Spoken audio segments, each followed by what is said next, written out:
What's going on, y'all? It's Kenny Cams. Welcome to the Black Show. We haven't checked in with the homie Kwame Brown in a long time, so and I see him talking to a demographic that needs to be talked to, and I think that Kwame might be the only person for a couple different reasons that may be able to pull this off and really check these cats that's trying to get us to vote for Kamala Harris. So let's check out what Kwame had to say to a couple of these black rappers. They're not influencers, rappers, because they have no influence. None of these cats are relevant. They're only relevant because they're doing this. So let's see what he had to say, and then I'll give my comments. More men should get married, but protect your pockets. And then a lot of these floozies wouldn't want you. But I got one more video for y'all. 2 weeks maybe. I've seen a lot of black celebrities and media personalities and so-called journalists make it their business to try to shame and denigrate and shun and insult the intelligence of black men because they don't want to vote for Kamala Harris. They are actively out here villainizing black men for not wanting to vote for Kamala Harris. And I said it before, and I will say it again. They think they own us. They think they own our fucking vote. They want us to believe that we have some sort of obligation to them, that when it's right for them, we should play identity politics and vote for her because she's black. And now they're pushing the narrative that we're dumb, that we're uneducated, we're misinformed, we don't know what the fuck's going on. And the crazy thing about it is, it's the complete opposite. The people who are running away from Kamala Harris are the people who are informing themselves, who are researching, that actually know what the fuck is going on and just not letting themselves be told any goddamn thing. That's the reality of the situation. So, it's astonishing to me to see it though, where you have these people, they sending out these black women and these bootlicking ass men, right? The Van Joneses, the Bakari Sellers, the Roland Martins, right? The DL Hugleys, even Plies, and it's a whole bunch of them who are trying to shame black men for thinking for themselves, because that's all they're doing. We're thinking for ourselves. They're just like when a slave owner didn't want you to learn how to read. Because once you learn how to read, you have knowledge, and knowledge is from power. And that's the problem. No, watch MSNBC. Don't do no thinking. Let us tell you what to think. Huh? Don't you want to see a black woman president? Don't you want to see somebody who belonged to a sorority? Don't you want to see a black woman get sworn in by a black woman on Martin Luther King's birthday? A whole bunch of token shit that don't mean a goddamn thing. That's what. So I want to just address that first point right there of I'm starting to see the bigger picture of why they attack the black man so hard, because black men in mass are seeing through all of this bullshit. The ones that's not are the ones that was raised without men in their life. So they think like women. They think like black women. And black women have been completely corrupted by whoever is pulling these strings. They have black women so under their control. He said they think they own us. And the thing is, they do. Black people talking these like hyperbole and like, oh, like best case scenario. What has changed since slavery, yo? What has changed? I'm guessing in slavery was a couple black people doing well. It was house niggas. Let's keep going. That's what they want us to vote for. Y'all out your motherfucking minds, man. I was listening to Ricky Smiley. Ricky Smiley talking about in regards to black men, they not doing the right research. What? Who the f you talking to, Ricky Smiley? They not doing the right research. So because we're thinking for ourselves, we're not doing the right research. We're supposed to listen to you. That's the right research. And we're going to just keep seeing more and more of this shit. Joy Reid telling black people, you're going to look weird. We in the 6th grade? Don't nobody give a fuck about looking weird. We worrying about the issues, the economy, our communities, our children. So I want to say this to my black women watching. And please understand, this is coming from a place with love. I got 3 sisters, my mama, that like I said I talk to daily. Like, this is not from a place of malice at all, sister. Like I am begging you. This is the equivalent of that nigga cheated on you and he on his knees like, listen to me right now. Please listen to me. And I'm gonna try to say this in the most. They are lying to you, baby girl.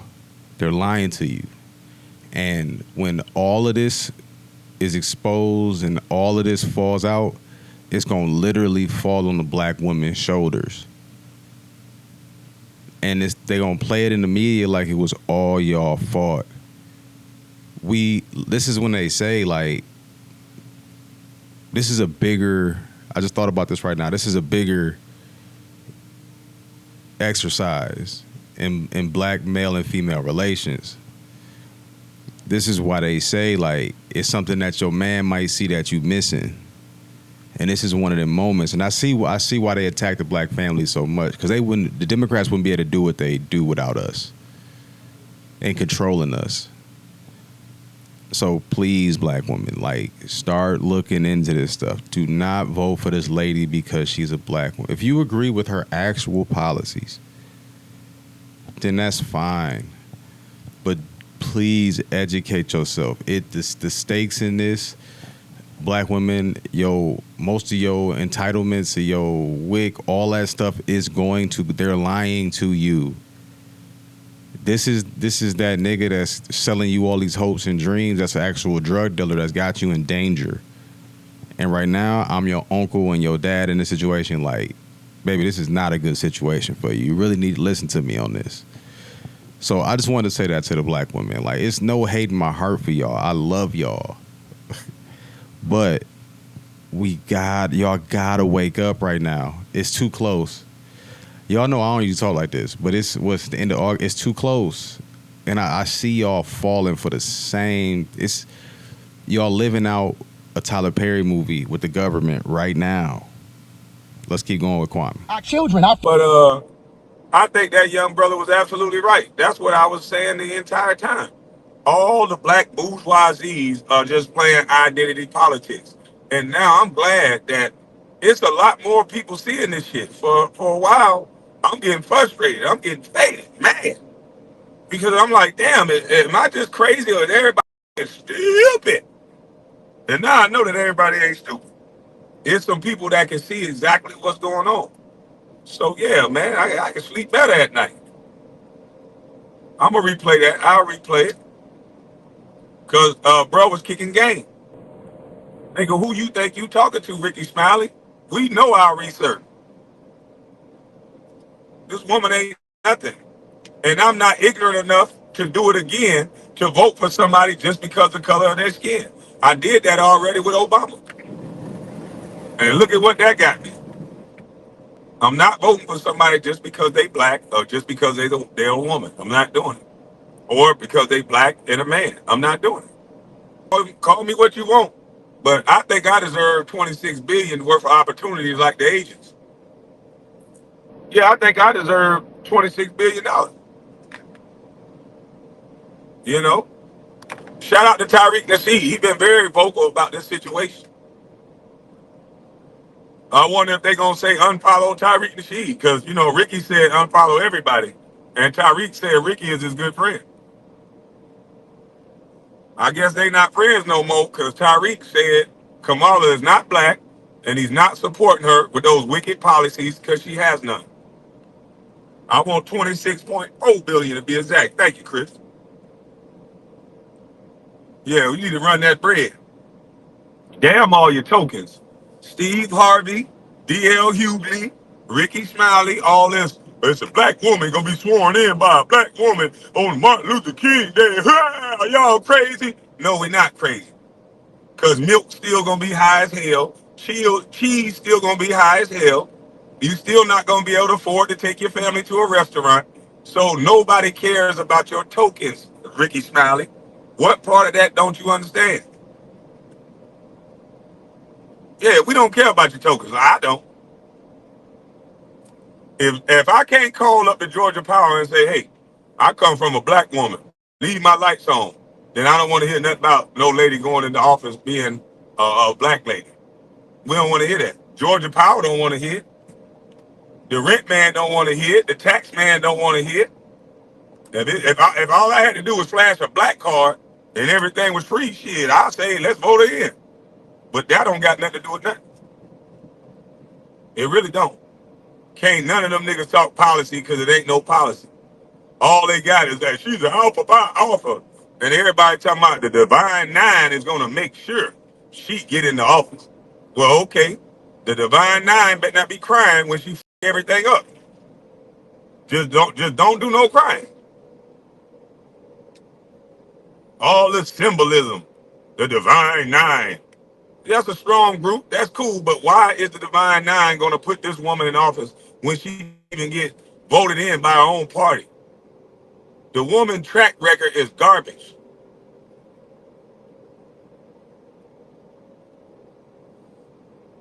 So, boy, this go along, get along gang is real, boy. They don't want to hear nothing. Just group up and do what the fuck Uh-huh. I told that girl, I was talking to a girl last night. She went to college. She said, no, the Divine Nine say they're going to get her in. I said, huh? Who the hell is the Divine Nine? You know, I ain't go to college, so I don't know. I said, who the hell is the Divine Nine? She says the group of sororities and fraternities and all that. And that's why Steve Harvey and all them talking about the fraternities and sororities and shit like that. Because it's a thing called a Divine Nine. And I'm like, what? They said no matter what, Kamala Harris is allegedly going to be in office. I said, damn. That's why she don't got to go ahead and, that's probably the reason why she's not out there campaigning. Think about it. She's not campaigning like that. She only going to do one or two debates. You would think with her. Okay, so after hearing what Kwame talked about, all of these celebrities, y'all, multiple celebrities and influencers came out and said they were approached to be paid by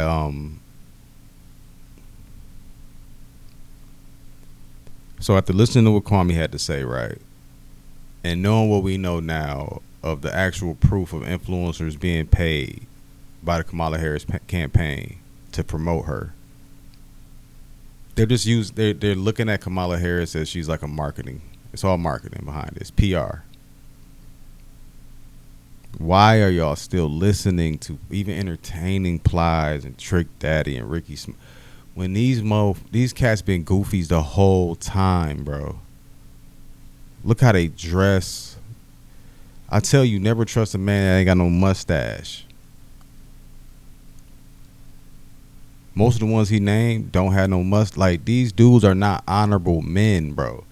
Like, in the black community, we have such a and it's only us. Like, in the white community, the honorable men are treated honorably. The dads that are going to games and doing all that, they get to drink their beers and, you know, do their thing, and you go to their games and hang out with their friends. They get to do that.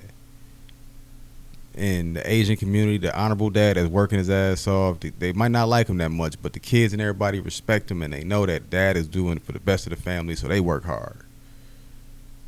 Indian community, same thing. Hispanic community, goddamn right, it's the same thing. It's only the black community. It's the only community that, like, the honorable man in the black community is seen as a failure. What does that tell y'all? I'm talking to black people specific. What does that tell y'all? That if the only benefit that a black man has in the community is protection, what does that tell y'all? That's all I hear these women talk about on these podcasts. Are like, he's supposed to protect and provide. Like, what? What about teaching? Like the white man and the Asian man does their kids, of teaching them how to run a business, teaching them how to do what they're doing. The kid ain't got to want to do it, and the kid ain't got to do it forever, but at least they have that skill set. What about that, bro? We can't even get black families to work together, fam. Like, I done checked out from a lot of people around me, especially since I got the studio, because, like, it's a sense of entitlement and, like, trying to ego check me. Like, I ain't never been a nigga with an ego. I always have been too humble in every sport I played. That's why I didn't do as well as I should have. Every single teammate and coach has said that to me. At work, everywhere. So, like, what the thing is, I switched up. I stopped letting people try to play me like that. Like, don't play me like I'm dishonest or I've ever been dishonest like that. Don't play me like I've been crazy or I've ever been crazy like that. Don't play me like I'm some fool that don't know what he talking about. Holla at me. Come sit right here. Let's have a conversation. That's why I say, like, from that little girl that was the music girl, none of them cats will come talk to me. And it's not even because I'm not coming on like I'm gonna beat you up. I'm like, let's talk about why you're doing what you're doing, so the people can know. I'm not saying it's right or wrong, but when I see just my people constantly getting gaslight, I was talking to one of my homeboys. I'm like, man, either the IQ level is low, extremely. Most of black community in double digit IQs, and nobody want to admit it. Most. Our kids now, for sure. Nobody see it as a problem. When I got on NPS, everybody was looking at me like, why is he? Oh, and then $200 something million is missing. And our kids are 70% of our kids can't fucking read in Milwaukee. And I'm the problem for calling out NPS for anything. I can call them out for anything. With those two things, I can call them out for anything. That's like saying, yeah, dad's a drug addict and, you know, spends all the money in the house, but we gotta love him. What? Now I'm starting to see why black culture is in the position it's in, because we have a lot of low IQ people, and our high IQ people sell out to people that present them money every single. I'm not taking the money ever.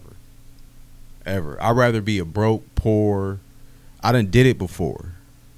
I done did it more recently. You know what I'm saying? So like, I'm never taking the money, because I see what these niggas represent as people after they do,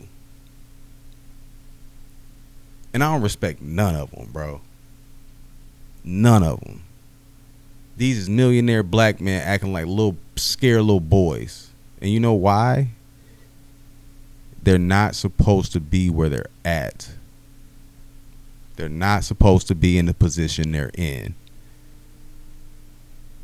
I don't know, man. I honestly think it's done. I think black culture is done. We're done. We're cooked. We're cooked. We're cooked.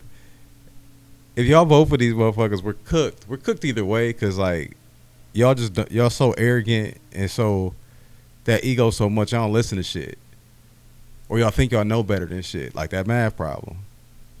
But we're fucking cooked, and y'all don't even see it. Have I been wrong about a lot of stuff? I said, oh, COVID was a scam. I was saying that in 2020. I was saying masks don't work. And these are studies that came out after I said this shit. But it's not me knowing more. It's just looking at what's happening and just not having a bias. And y'all can't see we cooked. We are cooked. So, like I said, good luck, folks. Try your best, I guess. It's Kenny Cams. I'm out.